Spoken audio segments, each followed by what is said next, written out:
मृत्युलोक में मृत्यु तो सभी की सुनिश्चित है, अमर कोई नहीं है।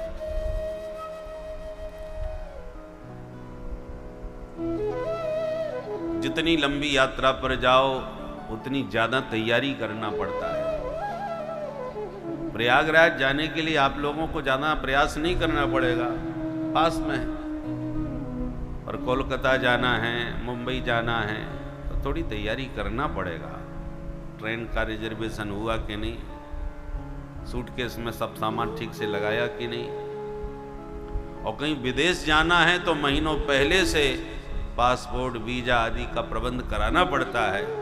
यात्रा जितनी लंबी, तैयारी उतनी अधिक। एक यात्रा ऐसी है कि जाना सबको है और सबसे लंबी वही यात्रा है जो गया सो लौटा ही नहीं। और उसी लंबी यात्रा पर एक ना एक दिन सबको निकलना है, और उसी इतनी लंबी यात्रा की कोई तैयारी करने को तैयार नहीं है। सब निश्चिंत हैं उसकी ओर से। अचानक जब यात्रा का दिन आता है तब घबराता है कि अरे मैं तो ये नहीं कर पाया, वो नहीं कर पाया। और अंत काल में उसी व्यक्ति को कष्ट होता है। अंत काले महादुखम जो कहा वो ऐसे ही लोगों के लिए कहा जिनकी कोई तैयारी नहीं है यात्रा की, और अचानक यात्रा का दिन आवे तो वो घबराते हैं, परेशान होते हैं। और जिनकी पहले से तैयारी पूरी पक्की रहती है वो मुस्कुराते हुए जाते हैं।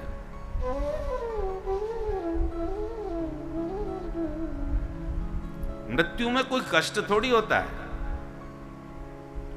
क्योंकि मृत्यु और निद्रा दोनों का एक सा स्वरूप है। सुसुप्ति अवस्था में जब गाढ़ निद्रा में आप सो जाते हैं, उस समय जो आपकी स्थिति है वही मृत्यु काल में है। इसलिए मृत्यु को चिर निद्रा भी कहते हैं। सोया और मरा व्यक्ति बराबर। तो प्रश्न उठता है, क्या सोने में आपको दर्द हुआ, कष्ट हुआ, कोई किसी प्रकार की पीड़ा? किसी को नहीं होती। नित्य हमारा अनुभव है, सभी नित्य सोते हैं।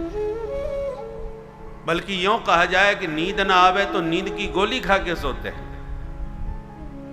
सबसे ज्यादा नींद प्यारी है। जिसको जिस दिन ज्यादा नींद आवे वो कहता है अरे आज बहुत प्यारी नींद आई भाई, पता ही नहीं चला कि कब रात बीत गई। बढ़िया नींद आवे तो कितनी प्रसन्नता होती है, कष्ट तो नहीं होता।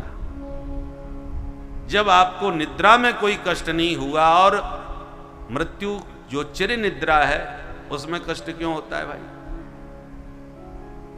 क्योंकि दोनों नींद में थोड़ा अंतर है। वो क्या? आप जब नित्य सोते हैं तो आपको ये विवेक है कि सोने के बाद हम जागेंगे। जागने के बाद पूरा नहाएंगे, धोएंगे, भोजन प्रसाद पा करके दुकान जाएंगे, व्यवहार संसार का निभाएंगे। सब कुछ हमारे पास यथावत बना रहेगा। सोते समय सब छूट जाता है, क्योंकि सब कुछ न छूटे तो आप सो ही नहीं सकते। आप सो भी तभी सकते हैं जब मन से संसार को निकाल दें, सबको छोड़ दें, सबको भूल जाएं। कोई भी बात आपके चित्त में चढ़ी रहेगी तो आप सो नहीं पाएंगे, उसी का चिंतन करते रहेंगे, नींद ही नहीं आएगी। अरे साहब आज रात भर जागरण हो गया, नींद नहीं आई। क्यों नहीं आई? बोले वो बात दिमाग में अचानक आ गई और फिर उसी का चिंतन चालू हो गया, हमारी तो नींद ही उड़ गई। तो जब तक संसार को भूलोगे नहीं तब तक सो नहीं सकते, सोने का आनंद ले नहीं सकते। असली सोते समय आनंद तभी आएगा जब संसार को भूल जाओगे, प्रपंच का परित्याग कर दोगे मन से। और प्रपंच में हमारी इतनी प्रीति है कि त्यागना नहीं चाहते। सोने के लिए थोड़ी देर के लिए त्याग दिया और सोते ही फिर पकड़ लिया वही प्रपंच,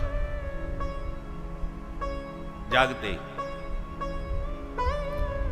तो जगत प्रपंच से जो प्रीति है उसे थोड़ी देर छोड़ करके तो हम सो जाते हैं, पर जब चिर निद्रा में आंख बंद होती है तो हम जानते हैं कि इस नींद में जब आंख बंद होगी तो जगत प्रपंच हमसे हमेशा के लिए छूट जाएगा, दोबारा नहीं मिलेगा।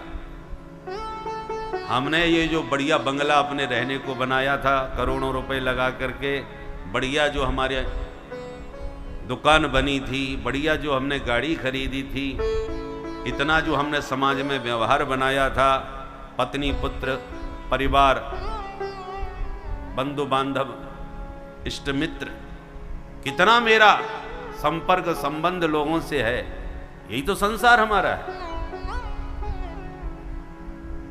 तो जागने के बाद तो आपको मिल गया ये वापस, पर चिर निद्रा में जब आंख बंद होगी तो फिर ये नहीं मिलने वाला, हमेशा के लिए छूट जाएगा।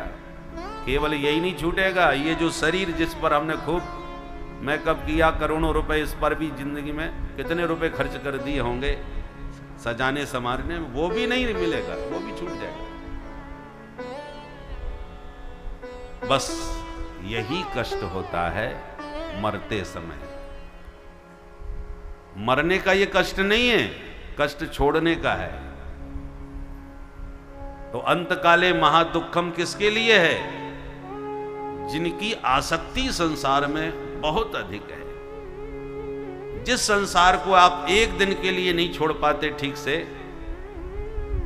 घर छोड़ करके कहीं चले जाएं दूर शहर में, तो जाते ही फोन करते हैं, क्यों साहब ठीक ठाक, मैं आ गया हूं यहां। और जब तक दिन भर में एक बार घर की कुशलक्षेम न पूछ ले, परिवार का सब वातावरण समझ में ना आवे, हम बेचैन से हो जाते हैं कि भाई कुछ गड़बड़ तो नहीं हो गया। तो जिस घर परिवार को आप एक दो दिन के लिए भी पूरी तरह नहीं छोड़ पाए, उसको हमेशा हमेशा के लिए छोड़ना पड़ जाए, सोचिए क्या बीतेगी मन पर। तो ये मरने का कष्ट हुआ या छोड़ने का? मरने का कष्ट नहीं है, छोड़ने का कष्ट है कि सब छूट गया, शरीर छूट गया, संसार छूट गया, व्यवहार छूट गया, परिवार छूट गया। तो जो छोड़ने का ही कष्ट अंत में सताता है, इसलिए ऋषियों ने चतुर्थ आश्रम में सन्यास को रखा, बुढ़ापे में। सन्यास का मतलब सर्वमेव न्यासः।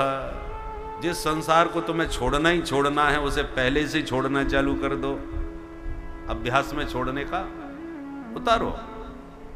छोड़ने का अभ्यास जब आपको हो जाएगा तो फिर ज्यादा कष्ट नहीं व्यापेगा। आप किसी को 10 लाख रुपया दान कर दो स्वेच्छा से, बिना किसी दबाव के, खुशी में, तो देने का आपको हर्ष होगा। हमने इतना दान किया, प्रसन्नता के साथ, गौरव के साथ आप इस बात को बताएंगे। और कोई चोर या डकैत आपसे मार पीट के छीन करके 10 लाख रुपया ले जाए तो 10 दिन तक ठीक से नींद नहीं आएगी। 10 लाख चले गए हमारे। दान देने पर भी गए थे, छीनने पर भी गए थे, पर दान देने में हर्ष हुआ और छिन जाने पर कष्ट हुआ, क्योंकि वहां छिन जाने का मतलब आप देना नहीं चाहते थे, जबरदस्ती ले गया, इसलिए कष्ट हुआ। उसी प्रकार संसार को आप छोड़ देंगे तो आपको आनंद आएगा, और संसार को जब छुड़ाया जाएगा तो कष्ट होगा। यमदूत जब आपको पकड़ के संसार से ले जाएंगे तो संसार छुड़वाया जाएगा कि छोड़ो इसको, चलो हमारे साथ। और आप पहले ही सन्यासी बने, सबको छोड़ के बैठे हैं, तो जहां चलो वहां चलो, फिर काय का कष्ट है? मरने का कष्ट नहीं, छोड़ने का ही तो कष्ट है। हम पहले ही छोड़े बैठे हैं।